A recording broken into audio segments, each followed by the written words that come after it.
We will be now tracking and predicting the trajectory of an object in real time using the Kalman filter.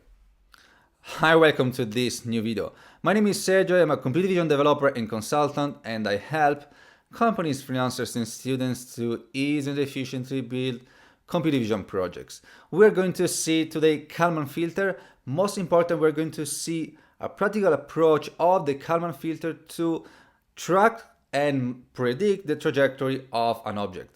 At the beginning, I'm going to show you a simple example by drawing different points on the screen and predict that trajectory, and later we are going to see on the reality how this will work by using this orange and tracking the trajectory. So let's start. The Kalman filter is an algorithm which takes a series of measurements over time and then makes a prediction of the next measurement. And this can be used on many fields, for example, on the sensors, on like the GPS, like to predict some of the next position where you can be if you lose the signal for some seconds. It can be used on computer vision. That's what we are going to see right now.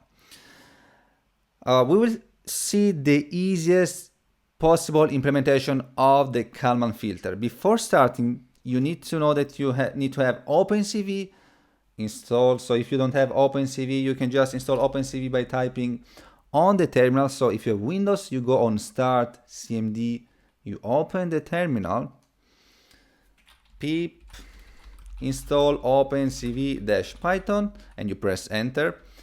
The same is for Ubuntu and for the Mac. For Ubuntu, you might need to use pip3 install OpenCV Python if you have Python 3. So most likely go with pip3 if you have Ubuntu.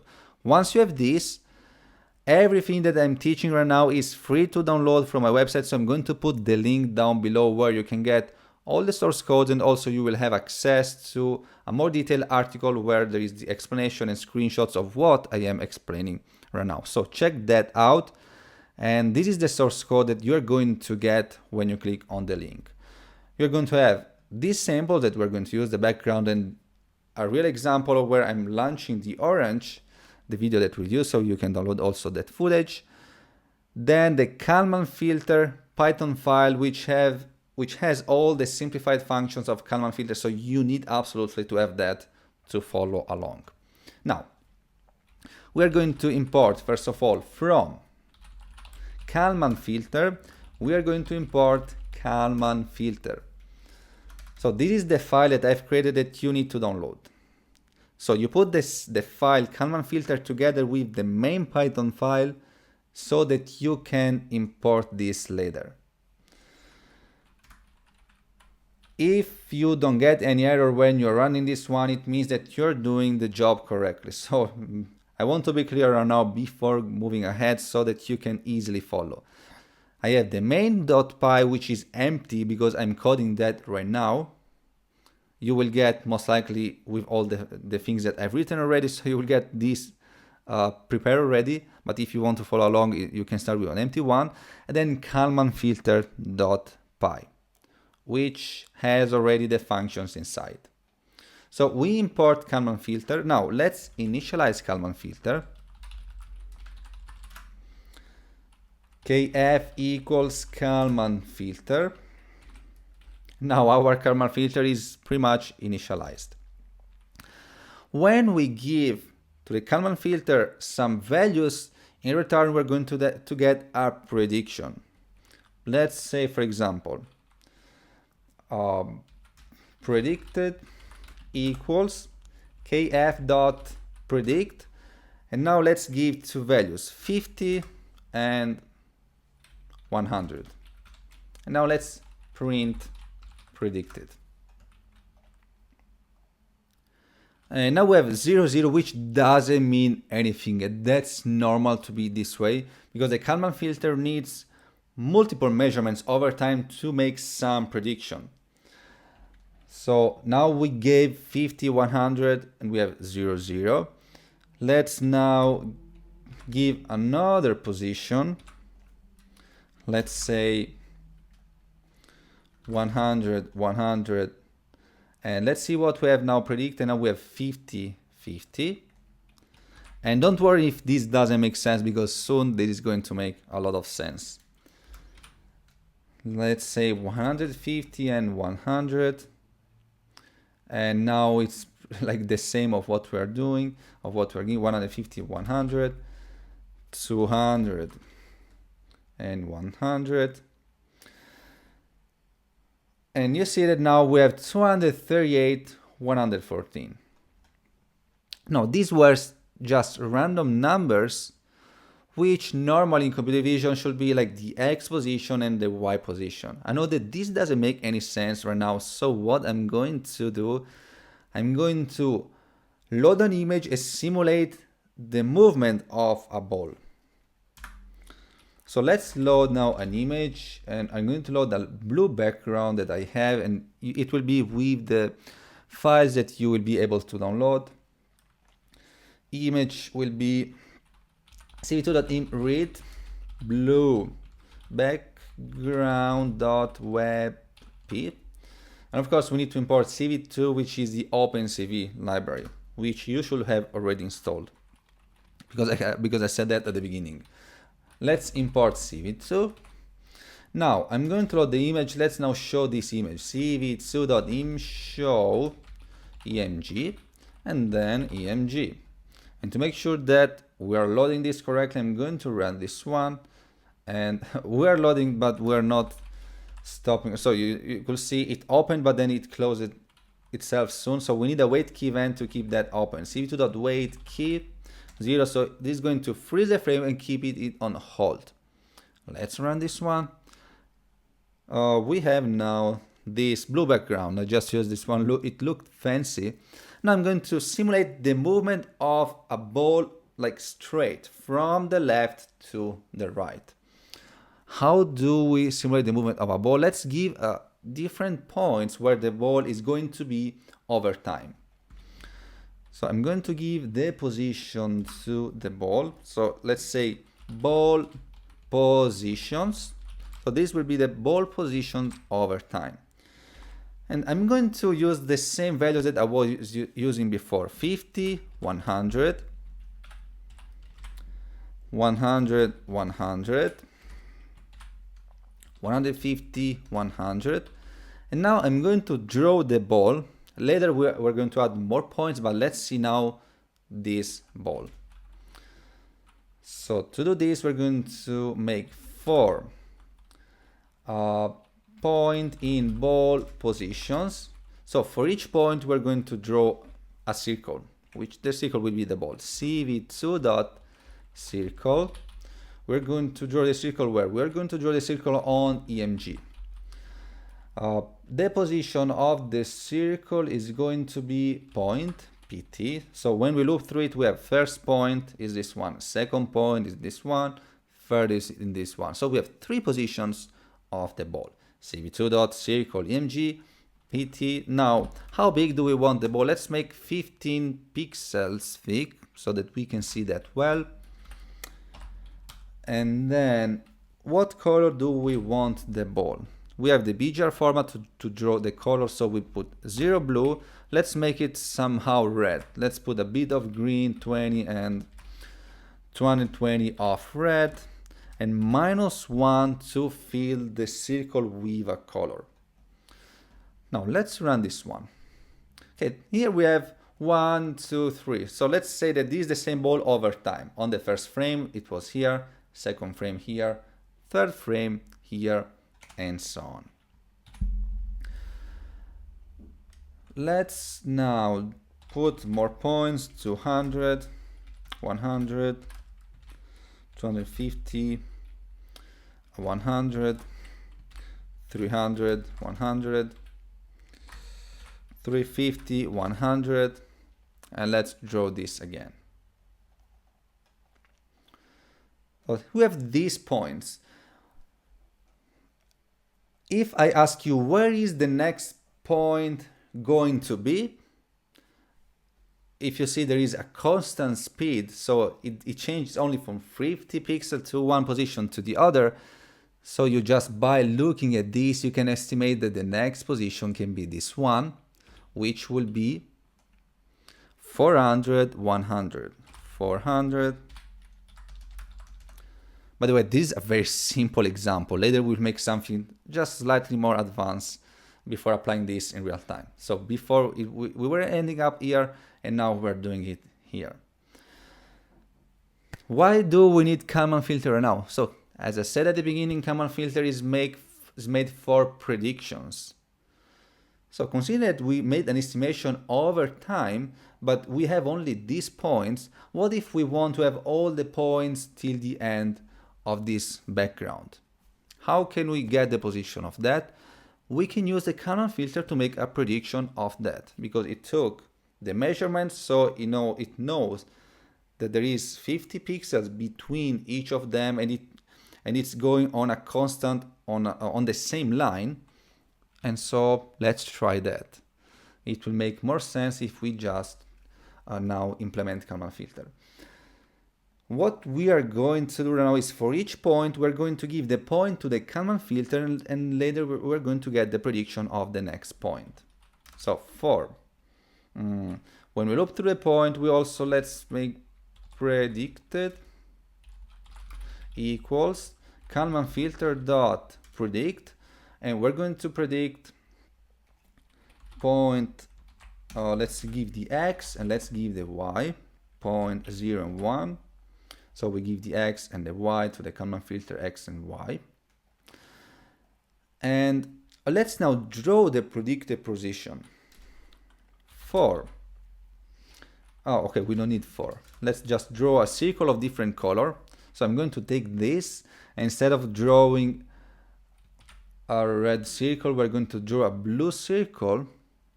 So let's put blue 220, 0 of red, and let's make it 4 pixels wide, because if we put a full circle they are overlapping, so we don't see. So one, we have the points like their original position, we're going to put them red, and then the Kalman filter predicted position blue, but without filling the circle. So let's run this one. And okay, my mistake, I'm drawing again the same point, so it doesn't make any sense. Also, let's use green because we have already blue background. So instead, let's say 20 and 220 on the green. So we want to draw the predicted position, so it will be predicted like this. Okay, so the Kalman filter at the beginning with the first measurements doesn't really know where to go. It starts with value 0, 0, so 0, 0 is the top left. The more measurements we give, the more precise this is going to be. So at the beginning it starts here, the prediction, so it's completely wrong, the prediction, but after a few points we see that it makes the correct prediction of the next position. So if we add maybe a couple of more points, let's say 450 right here, 450, 100, just let's see with one more point. Here is fitting like almost perfectly the position. And now we have this last point detecting then the new prediction. But what if we want to keep going to see the new predictions without having new points? We can make an estimation of the next position instead of starting from the last point detecting from the last prediction. So we have one prediction, from that prediction Kalman filter is going to predict the next point, from the next point predictor is going to predict the next one, and so on. And so we have at the end of the loop right here, we have the last prediction. So let's predict it right here. We can say, let's say predicted, let's predict a new point, predicted 1. I know that this doesn't look nice now. like this programming line. Later we will fix that. I'm just going to make this more as intuitive as possible. Predicted one is going to be Kalman filter dot predict of predicted 0 and predicted 1.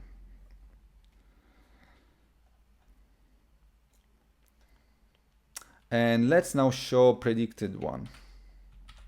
Predicted 1. So we have the last prediction after the loop. We have the last prediction was here. Then now we made a new prediction from starting from this green circle. Let's do again. Let's predict a new more point from the last prediction. So predicted 1. Let's make predicted 2. And then we show predicted 2. And of course, we can do this in a more clever way. So let's put everything on a loop. Let's say that we want to predict 10 more points for I in range 10. Let's remove this one, which looks very ugly. So the predicted point will be predicted and then predicted. And let's run this one. And you might have noticed that it's going slightly a bit up. So when you predict on the prediction, of course, it is going to lose some precision over time. You need to think also that Kalman filter is quite a complex series of matrices where you can also change the value. So this can be also edited to perform better depending on the scenario. So I'm just using the Kalman filter out of the box and it's performing quite well already. You need to keep in mind that this can be improved depending on the scenarios. Now, what I want to make is, instead of using the points on a straight line, I want to predict like the points like following a curve, like launching a ball on the air and then the ball falling down. And I have already these points, so I'm going to copy them because I have many points, so it will take me a lot of time to write them. So let me just copy them. So one is ball positions 1. So let's say ball 1 positions, and now I'm going to copy like ball 2.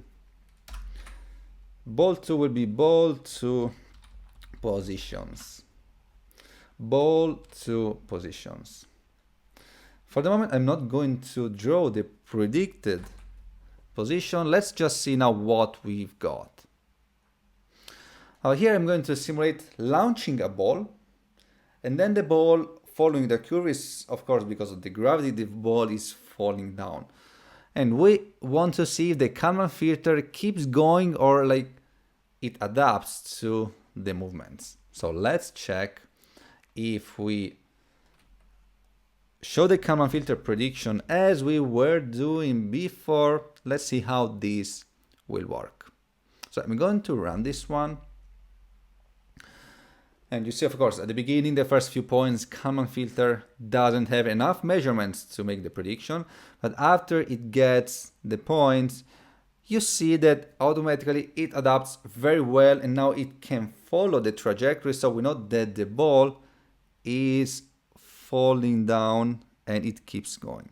Of course, to be in a real life scenario, there will be gravity, which needs to be taken into consideration. Here we're just working on a two-dimensional world, so the ball just is following a straight line on the bottom right of the window. Now I want to integrate this real life with a video, so let me show you that. As I promised before, we're going to do this on a video of an orange. So I will be tracking the orange, and also we will be predicting the next position of the orange. Let's do that. I'm going to do that very quickly. So I'm going to create a new file, orange prediction.py. Let's import CV2. Let's load the video cap equals CV2.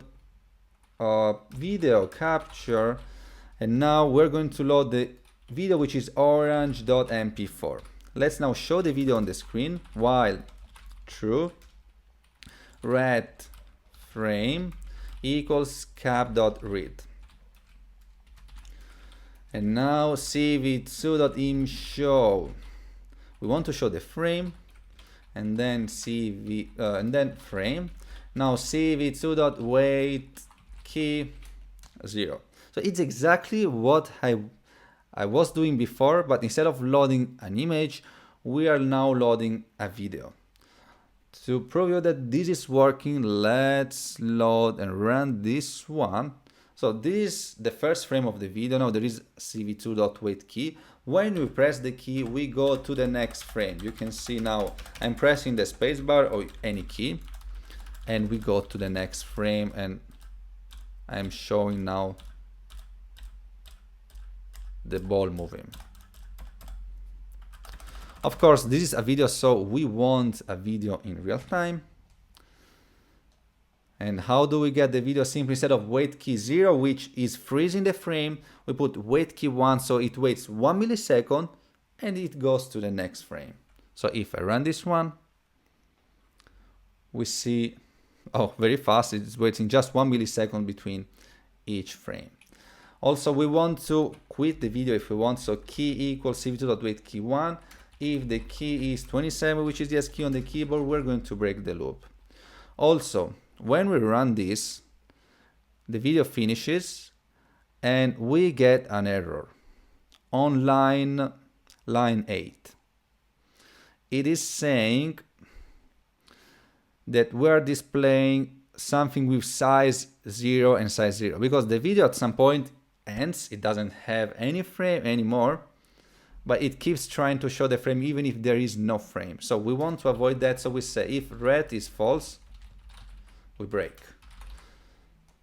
Red is saying there is a frame, yes, and it shows the frame. If there is no frame, so if there is a frame, red will be true. If there is no frame, it will be false. Once there is no frame, we know that the video finished, and so we want to stop that one. Now, I don't want to waste a lot of time on detection and a lot of other things. I talked quite a lot already about object detection on my channel, so I will be very fast. I will just start with something pre-ready, so our object detector that it already works out of the box. And if you want to know more about object detection, I have a lot of information on my channel. And also, if you want to work on a more professional level, if you want to learn how to detect and track any object in any scenario, I have a course for that, and you can check that on pysource.com. Now, let's now detect the orange. For the orange, I'm going to import from orange detector. Let's import orange detector. So this is one of the files that are included when you download now the free source code with this tutorial. We're going to load orange detector, load detector, OD, which is a short version of orange detector, equals orange detector. Very easy. Why do we need the orange detector? To detect the orange. So on the frame, we say orange detector, orange detector dot detect frame, and we're going to get orange bounding box. Bounding box. Let's print this one. Print orange bounding box. And let's run this one. What you see right here is a lot of numbers, which is the bounding box of the orange. So we have the top left point and the right bottom point. We have for each frame, of course. So this is, each number is on each frame. So we start from, let's say this one, 139, 444. We have X and Y, top left point, X2 and Y2. So this is going to be a rectangle which surrounds the orange. And to prove you that, I also will show a rectangle with these coordinates. cv2 dot rectangle. We want to draw the rectangle where? On the frame. As I said, we need top left point, bottom right. Top left will be x and y, x2, y2, bottom right equals orange box. So these are the points that I was printing before. Now I am extracting them one by one. So to draw the rectangle, we need x and y, 1 point, then x2 and y2, and we close the rectangle. x2, y2. Now, what color do we want the rectangle to be? Let's make it blue. Let's give 255, which is the maximum of the blue, 0 of green, 0 of red, 4 pixels of thickness. And let's show this. Okay, you see now we have the rectangle surrounded by blue. Let's implement Kalman filter to make the next prediction. We can implement, okay, now we have multiple points. I think that the best way will be, instead of having the rectangle, to make things simple, let's just take the center of the rectangle, of the orange. So instead of showing the rectangle, let's show the center point. To calculate the center point, we can take the median of center x, which will be x plus x2 divided by 2. So x plus x2, everything divided by 2. And let's make sure that this is an integer number, because if it's, for example, 501, we will get to 250.5.